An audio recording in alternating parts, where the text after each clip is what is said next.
Do you not know that the saints will judge the world? And if the world will be judged by you, are you unworthy to judge the smallest matters? Do you not know that we shall judge angels? How much more things that pertain to this life? Okay, how are we going to judge the world?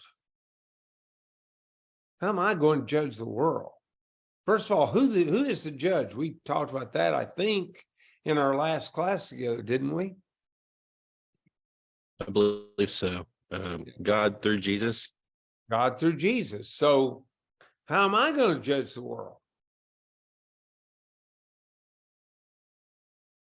By being in Jesus. Ah, good. See, he's the head, right? We're part of the body. So if the head of the body is judging, then in some senses, I'm involved in that judgment. I have something to do with that.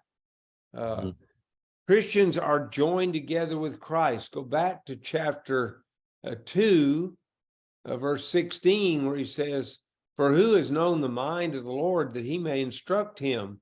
But we have the mind of Christ." See, so we're united with him.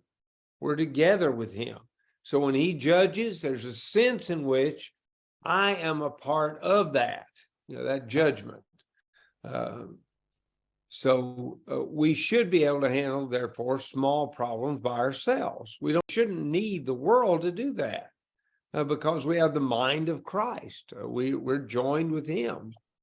Christians will judge angels representatively, again, through Christ. It's not, I'm not going to judge anybody or anything, but because I'm part of the body of Christ, who will be the judge, then in that sense, I'm part of judging angels. Through Christ's instruction, therefore, brethren ought to be able to settle differences between themselves. We shouldn't need to go outside the church to solve our problems. We ought to be able to do it within the church.